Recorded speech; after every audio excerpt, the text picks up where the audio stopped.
자, 오늘 이 시간에는 오늘날 성령께서는 어떻게 그리스도인의 마음속에 사시는가, 그리고 1세기처럼 사도행전에 나와 있는 것처럼 직접적이고 기적적인 역사하심이 오늘날에도 필요한 것인가, 성령님에 관한 말씀을 잘 분별하는 일은 신앙생활에 굉장히 중요합니다. 우선 로마서 8장 9절로 11절을 봅니다. 로마서 8장 9절로 11절. 여기 말씀해 볼 것 같으면 이렇게 돼 있어요. 만일 너희 속에 하나님의 영이 거하시면 너희가 육신에 있지 아니하고 영에 있나니, 누구든지 그리스도의 영이 없으면 그리스도의 사람이 아니라. 잠깐만. 그리스도의 영이 없으면 그리스도인이 아니다. 그러면 그리스도인이라고 하는 것은 그리스도의 영을 가진 사람이다. 그리스도인은 그리스도의 영을 가져야 한다, 갖고 있어야 한다, 그 얘기죠. 그래서 성령께서는 내 옆에 계시는 게 아니고 내 마음속에 계셔야 되는 거예요. 그러니까 간단해. 오늘날에 나는 그리스도인이다, 크리스찬이다 그러는데 말로만 크리스찬이라고 그래가지고 될 일이 아니고 예수 그리스도의 영을 모시고 있어야 된다. 예수 그리스도의 영을 모시고 살아가야 된다고 말이에요. 사는 문제예요. 어떤 순간에 그리스도의 영의 감동을 받아서 그리스도의 영에 충만해지고, 또 어떤 때는 그리스도의 영이 전혀 없는 사람같이 살고, 그런 게 아니고 그리스도의 영을 그리스도인은 모시고 살아야 된다. 다시 말씀드려서 그리스도인에게는 그리스도의 영이 항상이에요. 항상 예배 시간에만 아니고 집회 시간에만 아니고, 내가 기도할 때, 기도원에 들어갔을 때, 부흥에 참석할 때만 아니고 항상 그리스도의 영을 모셔야 한다. 영의 문제야. 그러니까 성령, 그러면 어떤 분들은 굉장히 바빠. 또 어떤 분들은 그냥 냉랭하고, 그래도 되는 것이냐, 그 얘기예요. 그러니까 로마서 8장 9절로 11절 말씀에서 성령께서는 그리스도인 안에 사시는 거예요. 사신다는 얘기는 같이 동고동락하는 거예요. 그러니까 집회 시간에, 예배 모임 시간에만 순간적으로 성령의 감동함을 받아서 분위기가 달라지고 하는 게 아니고, 항상 그리스도인은 성령을 모시고 사는 거예요. 그러면 성령께서 그리스도인에게 들어와 사시는데, 그러면은 성령께서는 어떻게 들어오시느냐, 그 얘기야. 그러니까 어떤 분들은 성령을 모시기 위해서 찬송을 열심히 부르고 기도를 열심히 하고 은사 집회, 부흥 집회를 열심히 다녀. 그리고 순간적으로는 성령님께서 내 마음속에 거하시는 것 같아. 집에 와서 한참 동안은 또 성령께서 함께 하시는 것 같고 성령을 모시는 것 같고, 그러다가 며칠 지나면 또다시 냉랭해진다, 이 말이야. 자, 그리스도인은 성령님을 모신다. 성령님께서는 그리스도 안에 사신다. 그렇다면 성령님을 어떻게 모시느냐, 아니면 성령께서 어떻게 내 마음속에 사시느냐, 이 얘기는 굉장히 중요한 겁니다. 자, 그러면 요한 2서 1장 9절, 요한 1, 2, 3에서 요한 2서 한 장밖에 없으니까 1장 9절 한번 보세요. 뭐라고 되어 있느냐. 지내쳐 그리스도 교훈 안에 거하지 아니하는 자마다 하나님을 모시지 못하되 교훈 안에 거하는 이 사람이 아버지와 아들을 모시느니라. 잠깐, 그리스도의 교훈 안에 거한다는 얘기는 예수님께서 너희가 내 말에 거하면 너희가 내 제자라 그랬죠. 그러니까 예수님의 말씀이 예수님의 교훈이야. 결론적으로 성령님을 모신다고 하는 것은 예수 그리스도의 교훈을 기억하고 그 교훈 안에 사는 거예요. 3. 그리스도의 교훈을 잊지 않고 살면 아버지 하나님, 아들 하나님, 그 다음에 성령 하나님을 모시는 거지. 왜? 아버지와 아들을 모시려면 그리스도의 교훈 안에 거해야 된다고 그랬으니까 아버지와 아들과 성령님은 삼위일신. 제가 말씀드리죠. 삼위일체는 아니에요. 번역 잘못됐어요. 그 자체가. 왜? 삼위일신이면 다시 말씀드립니다. 예수님께서 십자가에 못 박히실 때에 삼위일체라면 그 얘기입니다. 삼위일체라면 예수 그리스도께서 십자가에 못 박히실 때 아버지 하나님, 아들 하나님, 성령 하나님이 동시에 다 십자가에 못 박혀야 돼. 일체면 몸체자니까. 그건 잘못됐다 이거예요. 번역이. 아버지와 아들과 성령님이 삼위이신 일신이지. 한 하나님. 이게요, 우리 시대에는 적어도 이러한 용어들을 정리할 필요가 있어요. 예를 들어서 뭐 예배를 본다고 얘기를 하든지. 예배는 보는 게 아니야. 어떻게 예배를 봐? 예배는 하는 거지요. 또 예배를 드린다라고 얘기하는 것도 이게 말이 예배 본다라고 하는 말보다는 조금 나은데 그래도 예배를 드린다라고 하는 말도 원칙적으로는 안 맞아.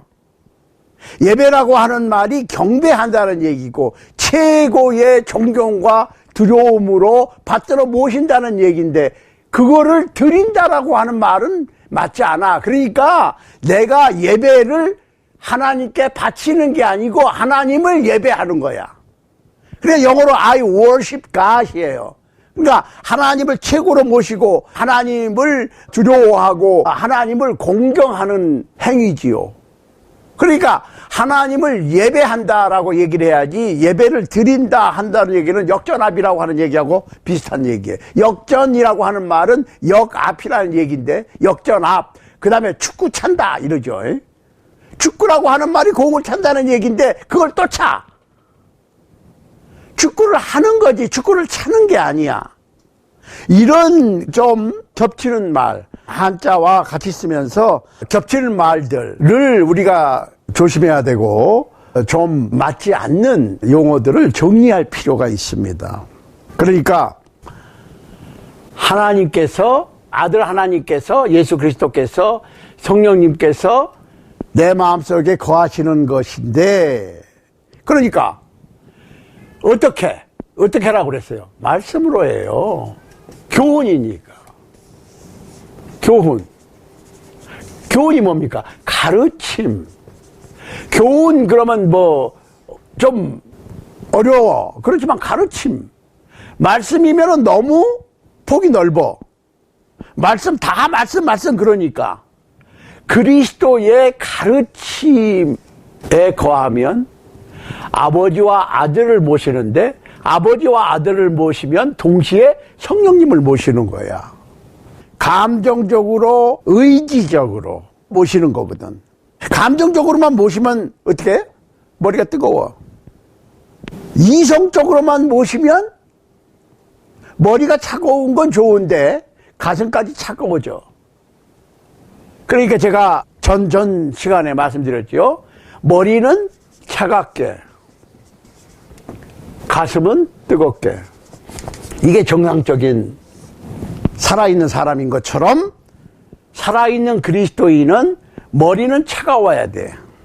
냉정하게 옳고 그름 이것과 저것을 구별해야 돼. 선과 후를 구별해야 되고 하나님의 말씀을 잘 분별하라. 분별은 머리로 하는 거지 가슴으로 하면 안 돼. 가슴으로는 그 분별이 안 되는 거예요. 그러니까 머릿속으로 냉정하게 베레아 교회 교인들처럼 말씀을 들었을 때는 확인을 해야지. 이게 진짜로 그런 거야. 그러니까 아무리 훌륭한 목사님이나 신학자들이 얘기를 하고 강의를 한다고 그래도 무조건 저 사람은 유명한 사람이니까 저분 말이 맞겠지가 아니고 진짜로 그런가 냉정하게 확인을 해라. 그 다음에 감정적으로 가슴으로는 말씀을 뜨겁게 사모하는 그 사모함이 필요하지. 그러니까 머리는 차갑게 가슴은 뜨겁게 이렇게 표현이 되는 거예요. 자, 말씀으로 이성적으로 성령께서 거하시는데 가슴 속에는 뜨거움이 있어야 된다. 사모함이 있어야 된다. 그러니까 요한복음 6장 63절에 보면 예수님께서 거기에 대한 정의를 내리셨어요. 말씀과 성령에 관한, 영에 관한 정의를 내리셨다고. 사도 바울이 로마서 8장 9절로 11절에서 그리스도의 영이 없으면 그리스도의 사람이 아니라고 그랬으니까. 그리스도의 영이 어떻게 그리스도인에게 임하시는가? 그리스도의 교훈 안에 거하면 아버지와 아들을 모시니까, 거하지 않으면 내가 아버지 하나님과 아들 하나님을 모신다라고 얘기만 해서 될 게 아니고 그리스도의 가르침 안에 거하면 그것은 곧 아버지 하나님, 아들 하나님을 모시는 거고 그것은 곧 성령님을 모시는 거다.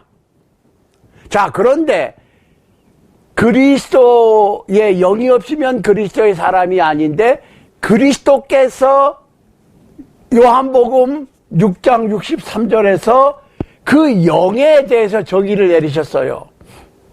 뭐라고 그러셨어요? 살리는 것은 영이니 육은 무익하니라. 내가 너희에게 이런 말이 그리스도의 말씀이 영이고 생명이다. 이렇게 돼 있어요.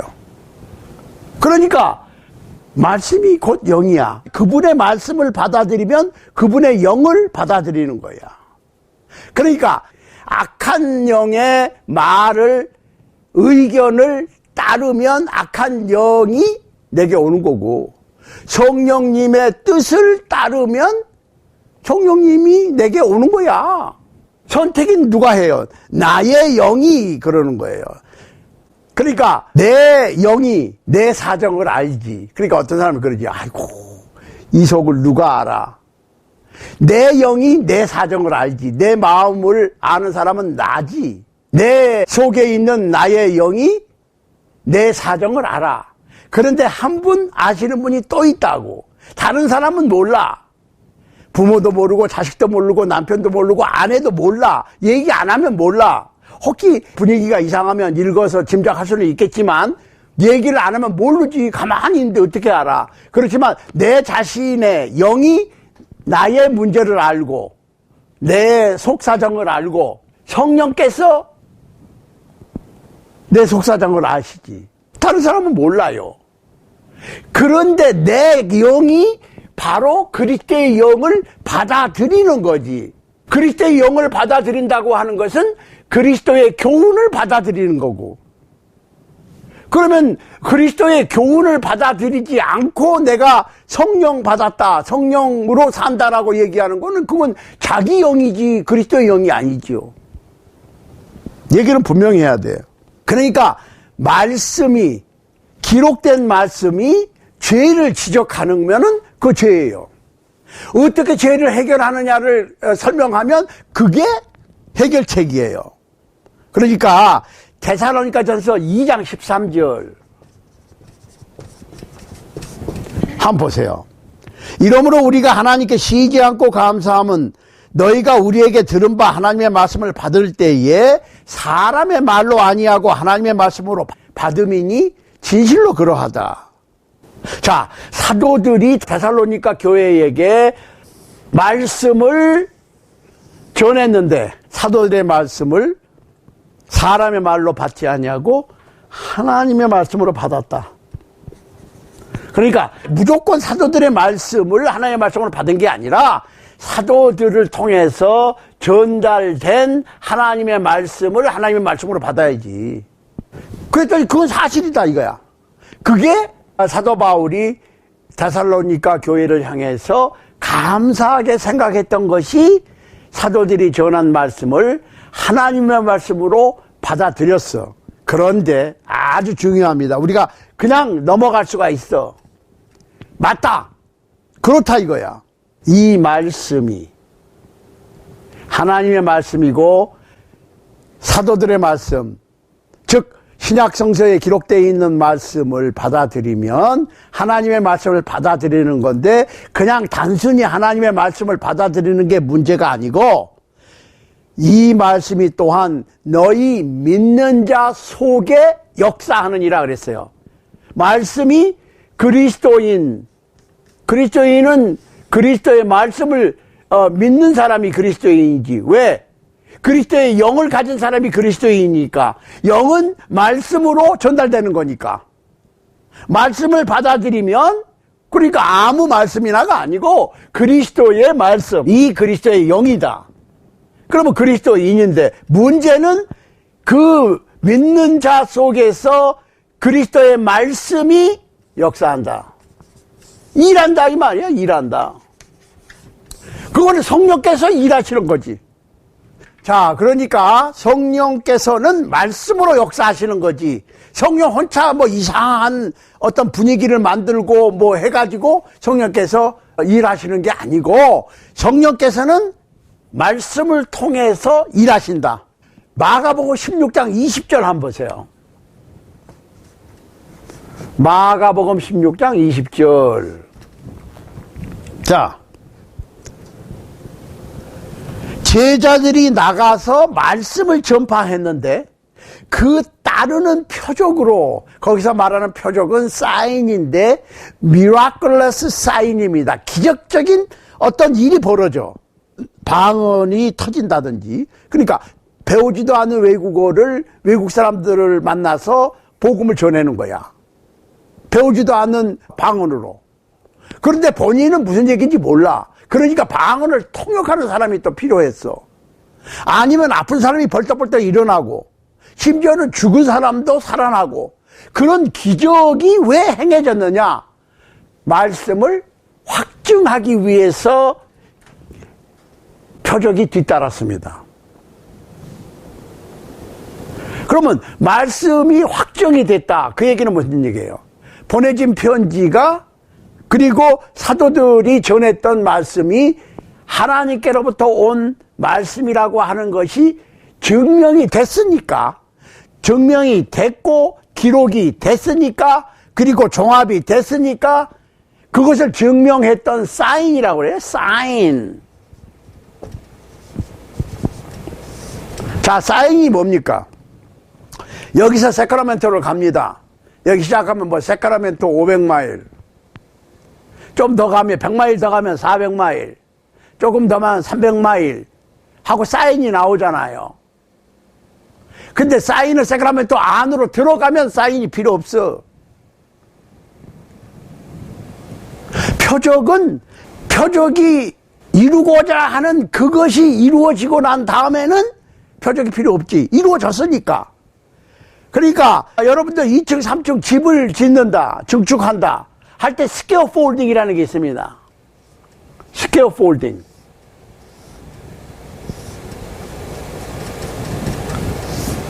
이렇게 1층 2층 올라갈 때 새나 나무로 기둥을 세우고 올라가는 나무 계단, 쇠 계단을 만들어서 사람들이 건축 자재를 가지고 올라가든지 뭐 해가지고 집을 짓지요. 이게 사인하고 똑같아. 기적. 자, 집을 짓기 위해서 스캐폴딩이 필요해. 기독교 신앙과 교회를 완성하기 위해서, 말씀을 완성하기 위해서 기적적인 어떤 표적이, 기적적인 성령님의 역사가 필요했다고. 왜? 표적으로 말씀을 확증하니까, 말씀을 확증하기 위해서 영어로는 컨포밍 한다고 그러는 거죠. 컨포밍이라고 하는 거는 그렇다고 믿을 수 있게끔 증명해 주는 거예요. 그거는 결론적으로는 말씀 확증의 목적이 뭐냐? 주님의 몸된 교회, 하나님의 왕국, 하나님의 나라인 교회가 완성되는 거야. 기독교 신앙이 완성되는 거야.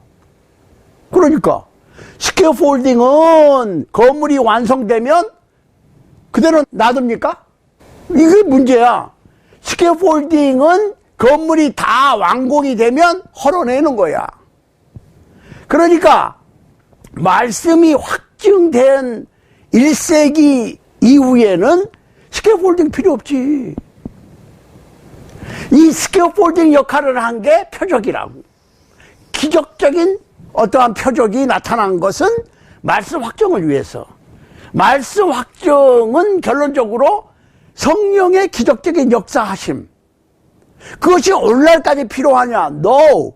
그거는 말씀이 신약 27권 완성이 될 때까지 필요했던 거고, 근데 한 가지 여기서 우리가 분명히 해야 될 것은, 그렇다고 해서 하나님께서, 성령님께서 능력이 떨어져서 기적을 못 베푸시는 게 아니에요.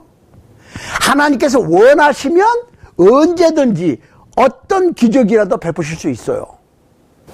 그거를 우리가 염두에 두고 얘기를 해야 돼. 그러니까 이거를 너무 머리로 이성적으로만, 성령님의 기적적인 역사하심이 이제 끝났어 하면은 머릿속으로만 냉랭해져. 머리만 냉랭해지는 게 아니라 가슴까지 냉랭해져. No! 기적적인 은사나 기적적인 어떠한 표적하고 기도의 응답하고는 또 틀려요. 그러니까 어떤 사람이 예수 믿고 병이 났다. 그럴 수 있어요. 그런데 문제는 어떤 사람이 신유의 은사를 가졌다.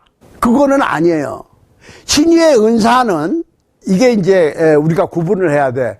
신유의 은사는 하나님의 병 고치는 능력을 어떤 특정인에게 그 능력을 선물로 줘버린 거야. 그러니까 이 사람이 기도할 필요도 없어. 그냥 고쳐버리는 거예요. 이것이 은사라고. 기도의 응답하고는 달라. 그러니까 오늘날에 어떤 사람이 예수 믿고 병 나았다. 예, 나을 수 있습니다. 그런데 그거는 기도의 응답이지 은사가 아니야.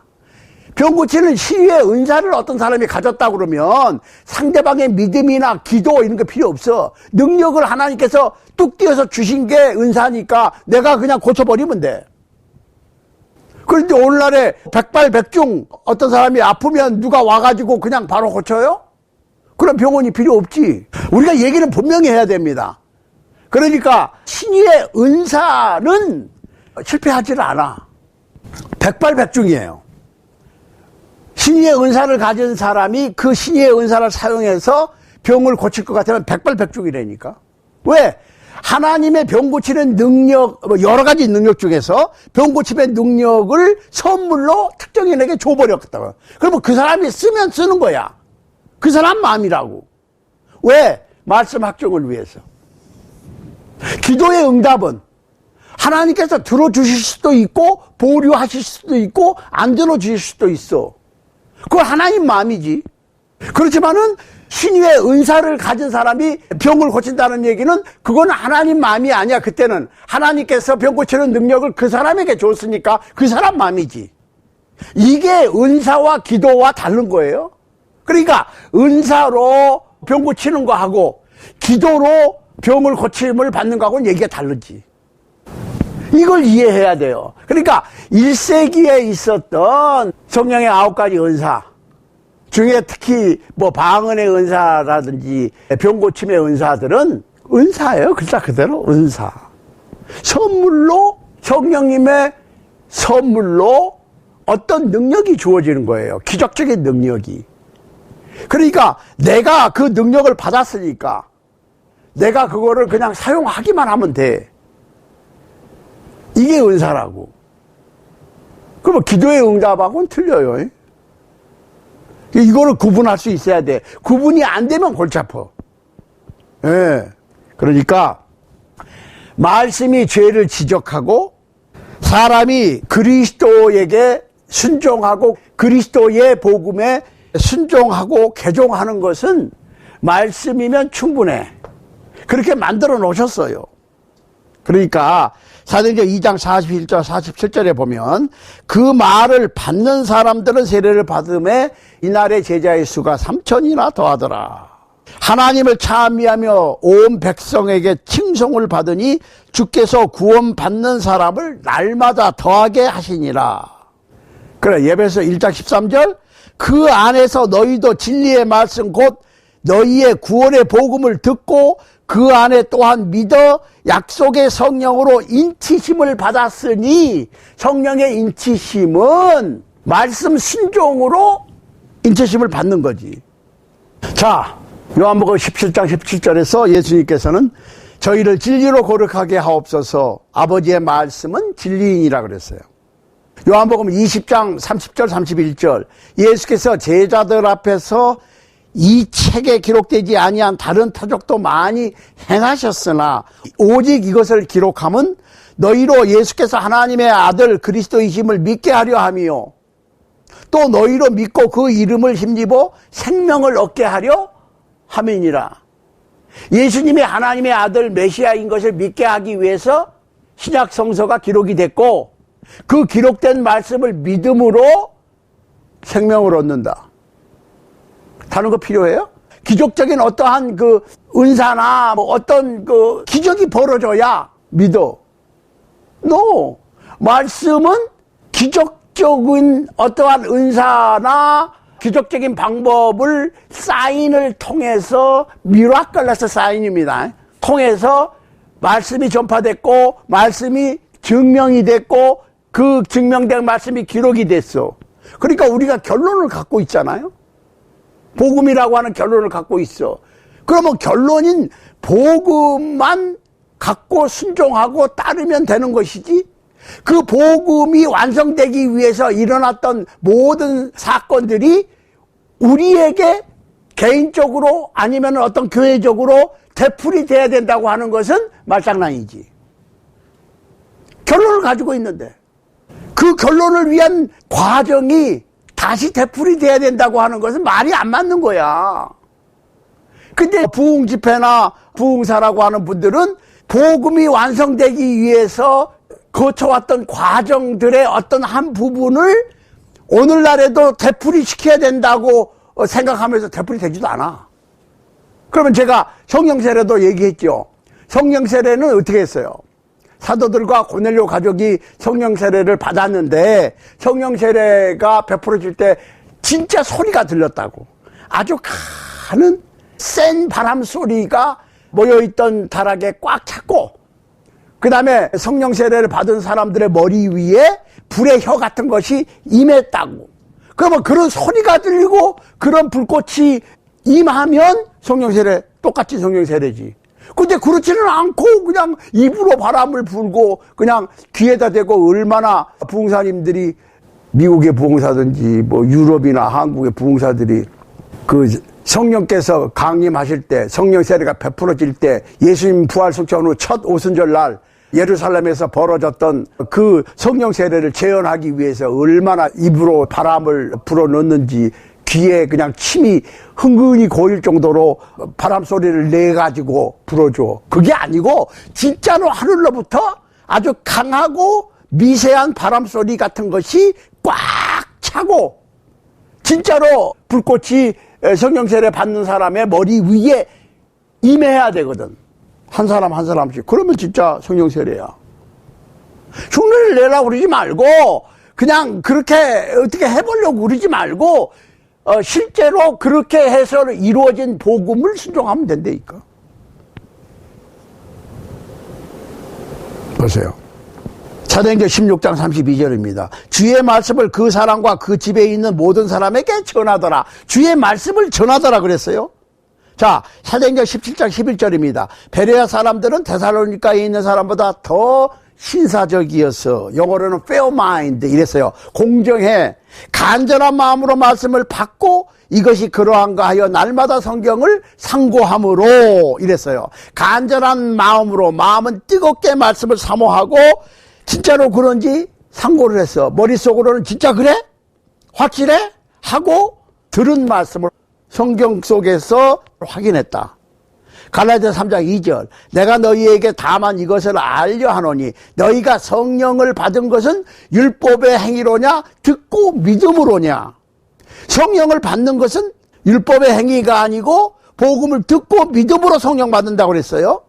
그러니까 듣고 믿음으로 복음에 순종하고 성령을 받아. 그런데 믿고 순종하면 성령을 받아. 바짝바짝 뛰고 뒹굴고 악을 쓰고 섭벽을 치고 온몸을 흔들고 뒹굴고 해야 성령 받는 게 아니고 믿고 순종하면 성령을 받아. 갈라디아서 3장 2절입니다. 너희가 성령을 받은 것은 듣고 믿음으로다. 오케이. 듣고 믿음으로 성령을 받는다고 그랬어. 그럼 믿음은 어떻게 생겨?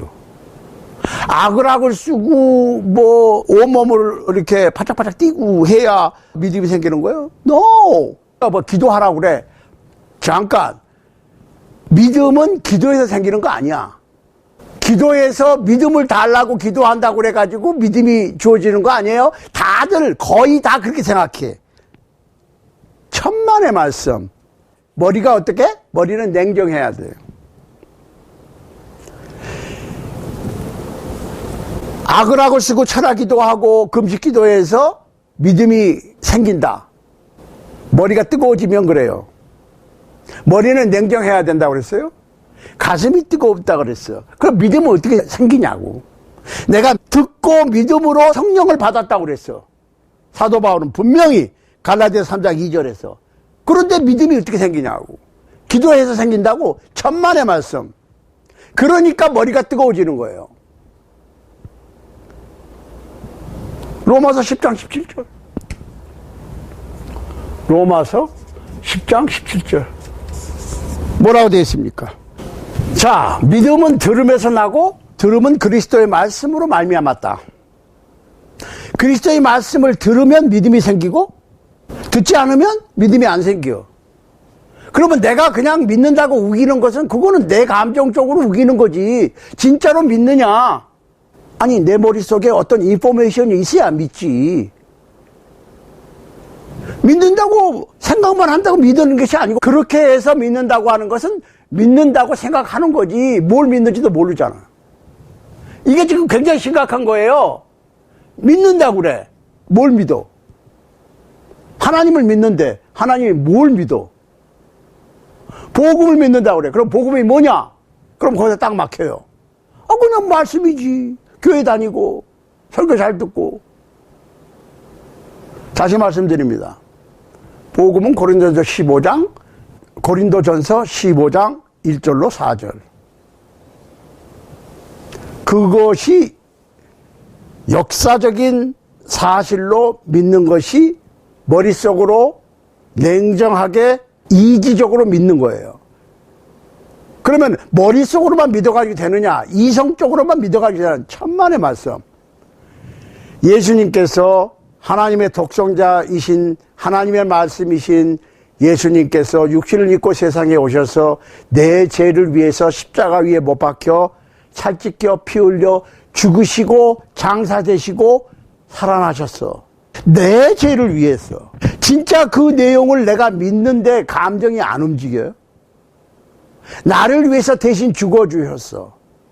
내가 죄인이니까 내가 죽어야 되는데 예수님께서 대신 죽으셨다고. 그리고 나를 살리셨어. 나의 모든 죄를 용서하셨어. 자기가 죄값을 죽음으로 치렀다고. 그런데 마음에 동요가 없어. 그러면 머리가 차갑다 못해 가슴도 차가운 거지. 머릿속으로는 무엇을 믿는지, 내가 왜 예수를 믿는지를 모르고 그냥 으쌰으쌰만 하면 가슴이 뜨겁다 못해 머리까지 뜨거워져. 그거는 아니라는 거예요. 그러니까 데살로니가 후서 2장 13절에 보면 주의 사랑하시는 형제들아, 우리가 항상 너희를 위하여 마땅히 하나님께 감사할 것은 하나님이 처음부터 너희를 택하사 성령의 거룩하게 하심과 진리를 믿음으로 구원을 얻게 하심이니. 진리를 믿음으로 구원을 얻게 한다. 뭘 믿어? 그냥 무조건 어떤 아이디어나 어떤 얘기를 믿는 게 아니고 진리를 믿음으로. 그런데 하나님의 말씀이 진리야. 그러니까 성경에 기록되어 있는, 성서에 나타나 있는 하나님의 말씀이 진리지. 그것을 전달하는 사람이 혹시 잘못 전달하면 그거 진리 아니지. 제대로 전달을 해야지. 그러니까 어떻게? 하나님의 말씀을 옳게 분별하라. 바르게 나누어라. 바르게 취급하라. 그리고 야고보서 3장 1절. 선생된 우리가 더 엄한 심판을 받으니까 많이 선생되지 말라. 그런 말씀들이 있는 거예요. 사도행전 18장 8절입니다. 또 회당장 그리스보가 온 집으로 더불어 주를 믿으며 수당한 고린도 사람도 듣고 믿어 세례를 받더라. 그러니까 예수님을 구주로, 나의 구세주로 믿고 세례 받는 거야. 세례 받는 것까지가 믿는 거예요.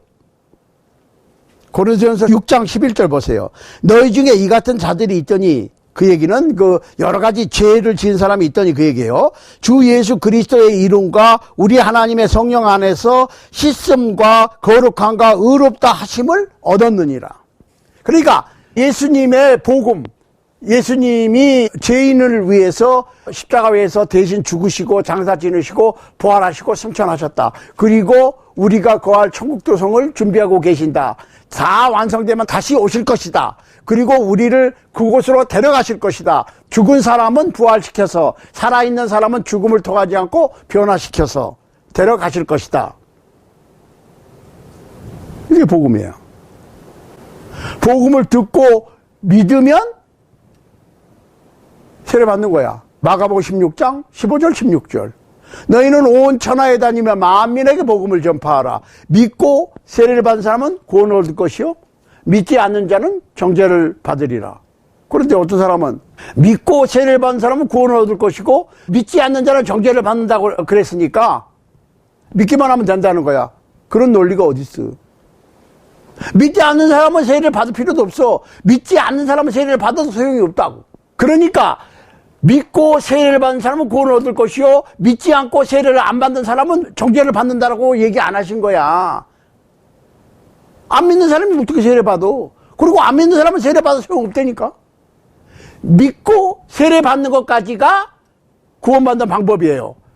안 믿으면 세례 얘기 언급할 필요도 없어. 믿지를 않는데 세례 받으면 뭐해? 그러니까 그렇게 말장난 하시면 안 돼. 어떤 분들은 방금 말씀드린 대로 믿고 세례를 받은 자는 구원을 얻을 것이요 믿지 않고 세례를 안 받으면 정죄를 받으리라고 안 했다 이거야. 그러니까 세례를 안 받아도 한대. 그런 궤변이 어디 있어요? 믿지 않는 사람은 세례를 받을 필요도 없고 받을 수도 없어. 받아도 소용없어. 이렇게 되는 거예요. 그러니까 사도행전을 쭉 읽어보면 복음을 전파하고 그 복음의 말씀을 받아들이는 사람은, 믿는 사람은 무조건 그 즉시 세례받았다고. 그러니까 세례는 부활절하고 성탄절에 1년에 2번만 할 게 아니라 어떤 사람이 예수를 믿겠다라고 얘기하면 바로 세례 줘야 돼. 그러니까 세례장은 항상 준비가 돼야 돼. 이거 간단해요. 그런데 어떠한 인간적인 전통으로 성령님에 대해서 오해를 하고 있다고. 오늘날에도 어떠한 기적적인 어떤 것이 나타나기를 바라거든. 그래, 나타날 수 있다니까. 하나님께서 원하시면이야. 내가 원해서 되는 게 아니고, 은사들은 내가 어떠한 기적적인 사인을 행할 수 있는 능력을 뚝 띄어 선물로 받았기 때문에 내가 행하면 됐어. 예를 들어서 1세기의 크리스찬들은. 그렇지만은 기도의 응답은 아니라니까요. 기도의 응답은 있고 하나님께서는 하나님이 원하시면 언제든지 어떤 놀라운 기적이라도 베푸실 수가 있습니다. 그러니까 오늘날의 성령께서는 그리스도인 안에서 사시는 것이고 말씀으로 역사하시고 말씀에 순종하고 말씀을 믿으면 성령께서 임하시는 거지. 성령님의 기적적인 역사하심이 꼭 필요한 것은 아니다. 기적적인 성령의 역사하심이 계속된다면 성경 필요 없잖아요. 가만히 생각해 보시라고. 예수님이 매 센츄리마다, 매 세기마다 베들레헴에 태어나시고 성장하시고 30세쯤 되면은 또 그 6개월 앞에 세례 요한이 또 나타나야 되고, 그 다음에 예수님이 3년 공생애를 또 하셔야 되고, 십자가에 또 못 박히셔야 돼. 그래야 계속 반복이 될 거 아니야. 근데 그거는 반복 생각을 안 해. 그러니까 머리는 차갑게, 냉정하게, 이지적으로, 이성적으로 하나님의 말씀을 분별하는 것을 못해. 그러면서 감정만 앞세우거든. 그러니까 성령님의 기적적인 역사하심만 기대하지, 그게 계속 되려면 어떻게 해야 돼? 1세기에 한 번이든 2세기에 한 번이든 예수님이 또 태어나시고, 마리아가 또 있어야 되고, 베들레헴에서 또 태어나셔야 되고, 또 공생애는 있어야 되고, 공생애를 거쳐서 십자가에 또 못 박히셔야 돼. 한 번 이루어진 역사적인 사실을 되풀이해야 된다고 그러는데, 성령의 기적적인 역사하심만 되풀이되고 예수님의 복음의 형성 과정은 되풀이 안 되고, 그 말이 안 맞잖아요. 여러분, 복음이 완성되기 위해서 구약과 초대교회의 역사들이 있는 거고, 예수님께서 오심, 베들레헴에서 태어나심, 그리고 33년 동안 이 세상에서 사신 거, 특히 그 중에서 3년은 공생애로, 약 3년 반이죠. 공생애로 천국 복음을 전하시고 복음을 완성시키시는 것은 역사적인 사건이고, 그거는 이루어진 거예요. 그것을 되풀이할 필요는 없지요. 예수님께서 다시 오시고 어린아이로 이 세상에 오시고 다시 십자가를 지시고 십자가에 못 박히실 필요가 없는 것처럼, 1세기 크리스찬들에게 역사했던 하나님의 기적적인 역사하심이, 은사 같은 것들이 다시 되풀이될 필요가 없다는 거예요. 그것이 완성된 게 복음이야. 그러니까 에베소 3장에 보면은 다른 세대의 사람들에게는 사도들이나 선지자들에게 하셨던 것처럼 성령께서 직접 말씀하시지 않고 복음을 통해서 이방인들이 상속자가 되고 천국 백성이 되고 하나님의 자녀가 되는 거라고 그랬잖아요. 성령께서 직접 얘기 안 하신다고 그랬어요. 근데 지금도 그걸 기대하고 바래. 그러니까 머리만 뜨겁지. 결론적으로는 그러한 많은 노력들이 별로 실효성이 없게 된다고 하는 것을 생각할 때는 굉장히 허무하겠죠. 여러분, 오늘날의 성령님께서는 그리스도인 내 안에 사시는 건데, 하나님께서 아버지 하나님, 아들 하나님, 성령 하나님께서 우리 마음속에 사시는 것은, 우리 마음속에 거하시는 것은, 우리가 아버지 하나님, 아들 하나님, 성령 하나님을 모신다고 하는 것은 그분의 말씀을 모시는 겁니다. 복음을 순종하는 것입니다. 복음을 순종하면 성령을 받는다. 성령을 받는다고 하는 것은 곧 그리스도의 말씀을 받는 것이고, 그리스도를 모시는 것이고, 하나님을 모시는 거예요. 그러니까 오늘날에 성령 받는다, 성령께서 내 안에 사신다고 하는 것을 그냥 1세기에 복음을 증명하기 위해서, 컨펌하기 위해서 기적적인 표적을 뒤따르게 하셨던 것과 혼돈하시지 않기를 간절히 소원합니다.